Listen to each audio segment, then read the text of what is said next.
Hello दोस्तों, स्वागत है आप सभी का आपके अपने यूट्यूब चैनल पर। मैं संजय शुक्ला आप लोगों का बहुत बहुत स्वागत करता हूं। दोस्तों, आज का ये वीडियो हमारे एमएस सेकंड सेमेस्टर के स्टूडेंट के लिए इम्पॉर्टेंट होने वाला है। जी हाँ, जो भी हमारे स्टूडेंट एमएस सेकंड सेमेस्टर में हैं और जिनका संबंध जो है डॉक्टर राम मनोहर लोहिया अवध यूनिवर्सिटी फैजाबाद से है, उनके लिए वीडियो बहुत ही महत्वपूर्ण होगा। दोस्तों, आज के इस वीडियो में आपके सिलेबस के बारे में चर्चा की जाएगी। जी हाँ, अंग्रेजी विषय जिनका है, इंग्लिश सब्जेक्ट जिनका है, उन्हीं के सिलेबस के बारे में कौन कौन से पेपर आपको पढ़ने हैं, कितने पेपर पढ़ने हैं और उस पेपर के अंतर्गत क्या चीज़ पढ़ना है, यही सारी चीज़ें इस वीडियो के अंतर्गत आपको बताई जाएगी।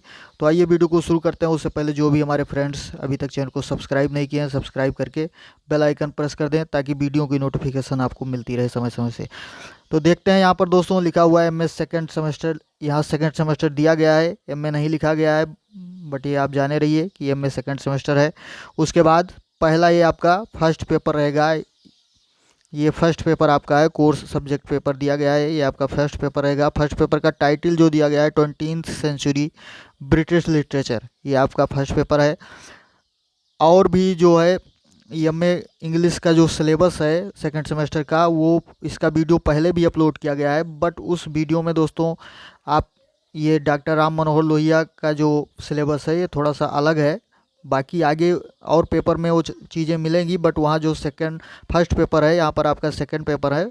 तो देखते चलिए कि किस तरह से आपको पढ़ना है। यहाँ पर देखिए यूनिट नंबर 1 में आपका प्रोज के अंतर्गत दिया गया है, ये चैप्टर आपको पढ़ना है। जीन पॉल सार्ट्री का पढ़ना है, existentialism and human emotions, existentialism, ये आपका फर्स्ट चैप्टर आपको पढ़ना है। फिर उसके बाद पोएट्री आपका सेकंड यूनिट के अंतर्गत आता है। इसके अंतर्गत आपको पढ़ना है डब्ल्यू बी ईस्ट का वाइजेंटियम और टी एस इलियट का the waste land, Philip Larkin का हेयर, टेड ह्यूज का हॉक रूस्टिंग और सीमस हेनी का पढ़ना है कैजुअलिटी। तो ये सारे चैप्टर आपको पोएट्री के अंतर्गत पढ़ने हैं। आगे देखते हैं दोस्तों। उसके बाद यूनिट नंबर 3 के अंतर्गत आपको पढ़ना है फिक्सन।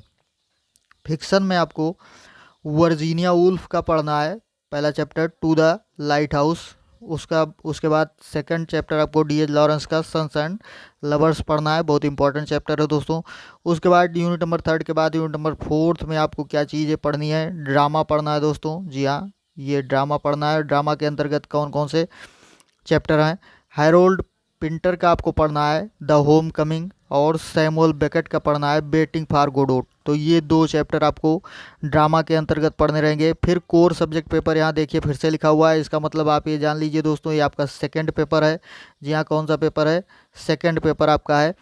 और इस पेपर का जो टाइटल है वो है इंग्लिश लिटरेरी क्रिटिसिज्म। जी हाँ, बाकी यूनिवर्सिटीज़ में आप ये फर्स्ट पेपर है, यहाँ पर आपको सेकंड पेपर में दिया जा रहा है। तो ये टाइटल आपका है। इसके अंतर्गत यूनिट नंबर 1 में आपको पढ़ना है अरस्तु का पोएटिक्स पढ़ना है और होरेस का पढ़ना है आर्क पोएट का। ये 2 चैप्टर आपको यूनिट नंबर 1 के अंतर्गत पढ़ने हैं। फिर यूनिट नंबर 2 में आपको पढ़ने हैं जॉन ड्राइडन का an essay of dramatic poesy, Wordsworth का preface to lyrical ballad, Matthew Arnold का द स्टडी ऑफ पोएट्री। उसके बाद टी एस इलियट का पढ़ना है ट्रेडिशन एंड इंडिविजुअल टैलेंट, ये आपको पढ़ना है। उसके बाद यूनिट नंबर 3 के अंतर्गत क्या पढ़ना है, feminist criticism and post colonial theory, ये इस टॉपिक के अंतर्गत एलियन सोवाल्टर का पढ़ना है feminist criticism in the wilderness और एडवर्ड सैड का पढ़ना है क्राइसिस इन ओरिएंटलिज्म, ये चैप्टर आपको पढ़ना है। फिर यूनिट नंबर 4 में पढ़ना है deconstruction and psycho analytic criticism, इस टॉपिक के अंतर्गत आपको पढ़ना है जैक्स डेरिडा का structure sign and play in the discourse of the human sciences, ये आपको पढ़ना रहेगा। उसके बाद जैक्स लैकन का पढ़ना है the insistence of the letter in the unconscious, ये चैप्टर आपको पढ़ना रहेगा। उसके बाद कोर सब्जेक्ट पेपर आपका फिर से यहाँ पर लिखा गया है, इसका मतलब ये आप जान लीजिए कि आपका थर्ड पेपर रहेगा। कौन सा पेपर दोस्तों, ये थर्ड पेपर आपका रहेगा। और थर्ड पेपर का जो टॉपिक है, शीर्षक जो मतलब टाइटल इसका जो है वो है वुमेन एंड लिटरेचर। इसके अंतर्गत क्या चीज़ पढ़ना है, यूनिट नंबर 1 में सबसे पहले आपको वर्जीनिया वुल्फ का आ रूम ऑफ वंस ओन, ये पढ़ना है। उसके बाद दूसरा चैप्टर जो आपको इसमें पढ़ना रहेगा वो सिमन डी व्यूबियर का पढ़ना है introduction to the second sex, ये आपको पढ़ना है। फिर उसके बाद अनीता देसाई, यूनिट नंबर 2 में अनीता देसाई का फायर ऑन द माउंटेन। फिर भारती मुखर्जी का जैस्मिन पढ़ना है आपको। यूनिट नंबर 3 में आपको पढ़ना है सैल्विया प्लाथ का, ये आपको पढ़ना रहेगा लेडी लेजारस। और उसके बाद ममता कालिया का पढ़ना है ट्रिब्यूट टू पापा। सुनीति नाम जोशी का पढ़ना है द यूनिकॉर्न। माया एंगेलो का पढ़ना है फिनोमेनल वुमेन।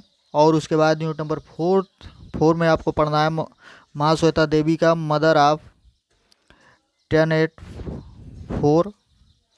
और उसके बाद 3rd जेनरिक इलेक्टिव एनीवन, यानी ये आपका दोस्तों पेपर रहेगा, ये आपका 4th पेपर रहेगा। 4th पेपर में आपका 2 पेपर रहेगा इलेक्टिव पेपर, ये आपका 3rd इलेक्टिव पेपर यहाँ दिया जा रहा है। 3rd इलेक्टिव पेपर का मतलब ये वैसे पेपर आपका ये 4था पेपर है। 3 पेपर आपने देख लिया कि क्या आपको पढ़ना है सिलेबस में, ये आपका 4था पेपर है।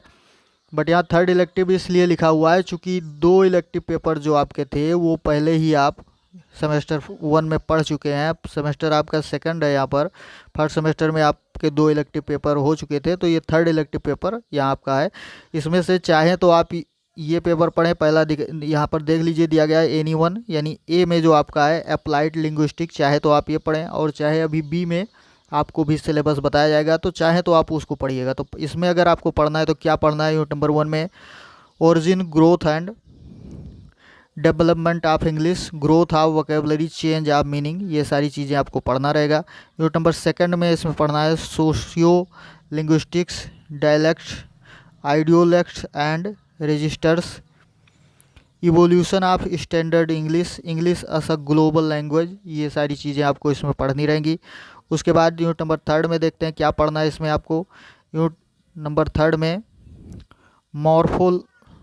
मॉर्फोलॉजी इसमें आपको पढ़ना है यूनिट नंबर 3 में। यूनिट नंबर 4 में पढ़ना है ग्रामर्स, क्या grammars, traditional, structural and transformational generative, ये आपको पढ़ना है यूनिट नंबर 4 के अंतर्गत। तो चाहे तो आप ये पढ़िए और चाहे बी वाले में पढ़िए, ये आपका बी दूसरा पेपर आपका है।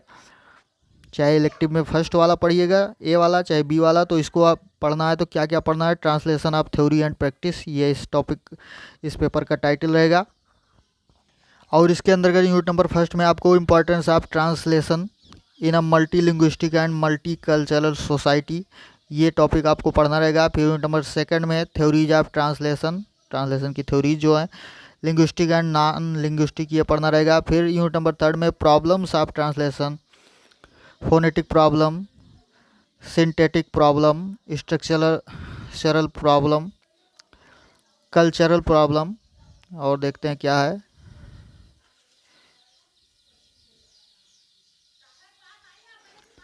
सीमेटिक प्रॉब्लम, और उसके बाद अनट्रांसलेटेबिलिटी, ये सारी चीज़ें आपको यूनिट नंबर 3 के अंतर्गत पढ़ना है। यूनिट नंबर 4 में देखते हैं क्या पढ़ना है, translation and comparative literature, translation and post colonial studies, और फिर ट्रांसलेशन एंड वुमेन राइटिंग, ये सारी चीज़ें आपको पढ़नी रहेंगी। तो ये आपका 4 यूनिट होगा। तो चाहे तो इलेक्टिव पेपर में आप ये पढ़िएगा चाहे बी पढ़िएगा, दोनों पेपर का सिलेबस आपको बता दिया गया। 4 पेपर आप हो गए, और इसके बाद ये आपका 4th इलेक्टिव दिया गया है, यानी आपका ये पेपर नंबर 5th है, यानी 5वां पेपर आपका है। और इसके अंतर्गत आप जानते हैं क्या होता है, सेमेस्टर फर्स्ट सेमेस्टर में भी आप देख चुके हैं, सेकंड सेमेस्टर में चाहे तो आप ए वाला करिए और चाहे बी वाला करिए, तो प्रोजेक्ट प्रेजेंटेशन इसमें रहेगा और स्टडी टूर्स फील्ड विजिट, यानी इन दोनों में से कोई एक आपको करना रहेगा यहाँ पर। तो ये प्रोजेक्ट से रिलेटेड आपका रहेगा। बाकी आपका मेन पेपर जो है वो 4 पेपर है जिसकी लिखित परीक्षा आपकी होनी थी। तो ये आपका सिलेबस हो गया दोस्तों। डॉक्टर राम मनोहर लोहिया अवध यूनिवर्सिटी, जो भी student doctor Ram Manohar Lohia Awadh university या उससे संबद्ध कॉलेज से जुड़े हुए हैं, कॉलेज में स्टडी कर रहे हैं, उनके लिए वीडियो भी बहुत महत्वपूर्ण था। तो आज के वीडियो में दोस्तों इतना ही, मिलते हैं अगले वीडियो में। धन्यवाद, जय हिंद।